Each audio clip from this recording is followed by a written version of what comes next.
ముందు నుంచి ప్రచారం జరిగినట్లు జనసేన పార్టీ రాజ్యసభ సీటు పారిశ్రామికవేత్త, తెలుగుదేశం పార్టీకి బాగా దగ్గర వ్యక్తి, నారా చంద్రబాబు నాయుడు గారికి ఆప్తుడు అయినటువంటి లింగమనేని రమేష్కి దక్కింది. ఇంతకీ జనసేన పార్టీ రాజ్యసభ సీటు తెలుగుదేశం పార్టీకి ఇచ్చిందా, జనసేన పార్టీకి ఇచ్చిందా? చంద్రబాబు నాయుడు గారు తెలుగుదేశం పార్టీ నాయకుడికి ఇప్పించుకున్నాడా, లేదా జనసేన పార్టీ నాయకుడికి ఇప్పించుకున్నాడా అన్న సందేహాలు కూడా రాష్ట్ర వ్యాప్తంగా గట్టిగానే వినబడుతున్నాయి. మధ్యలో మరో పారిశ్రామికవేత్త బండారు నరసింహారావుతో పాటు చాలామంది జనసేన పార్టీకి దక్కే సీటు కోసం తమ వంతు ఎన్నో ప్రయత్నాలు కూడా చేశారు.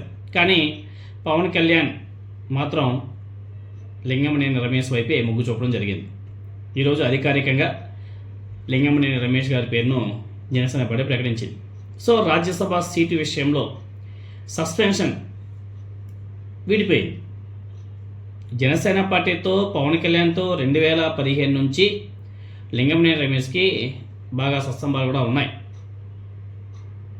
సో రాష్ట్రం అభివృద్ధి చెందాలి అంటే అన్ని సామాజిక వర్గాల మధ్య సఖ్యత, అందుకు తగ్గట్టుగా సోషల్ ఇంజనీరింగ్ అవసరమనే పవన్ కళ్యాణ్ గారు వాళ్ళ నాయకులకు చెప్తున్నాడంట. సో ఆ వేలో ఆయనకు రాజ్యసభ ఎంపీ టికెట్ ఇవ్వడం జరిగింది.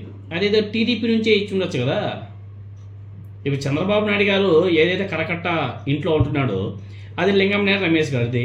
ఆయనకి మంచి సత్సంబాలు ఉన్నాయి. మరి టీడీపీ నుంచే లింగమనేని రమేష్కి కేటాయించవచ్చు కదా, మరి ఎందుకు కేటాయించట్లే? జనసేన పార్టీ నుంచి ఎందుకు కేటాయించారు? అదొక మిరాకే. ఎనీహౌ రేపు శనివారం కదా, రేపు మధ్యాహ్నం ఆఫ్టర్నూన్ రాజ్యసభ అభ్యర్థిగా లింగమనేని రమేష్ నామినేషన్ కూడా దాఖలు చేసే అవకాశం కూడా ఉందంట. సో 2019 ఎన్నికల్లో ప్రతికూల ఫలితాలు వచ్చిన జనసేన సిద్ధాంతాల మీద, పార్టీ అధ్యక్షుడిగా పవన్ కళ్యాణ్ మీద విశ్వాసం కనపరిచి ఎన్ని ఒత్తిళ్లు సవాలు ఎదురైనా సహనంతో నిలిచినటువంటి వారికి నామినేటెడ్ పదవులు, కుల మతాలన్నింటినీ కూడా పరిగణలోకి తీసుకొని పవన్ కళ్యాణ్ గారు అవకాశం కల్పించాడు అనేసి తెలుస్తుంది.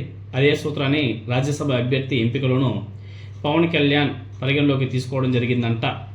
సో జనసేన పార్టీకి దక్కినటువంటి ఫస్ట్ రాజ్యసభ ఎంపీ సీటు ఇది ఇప్పుడు లింగమనేని రమేష్ అనే బడా పారిశ్రామికవేత్తకు కేటాయించడం ప్రాధాన్యత సంతరించుకుంది. ఎందుకంటే ఆ పారిశ్రామికవేత్త కూడా వివాదాస్పద పారిశ్రామికవేత్త.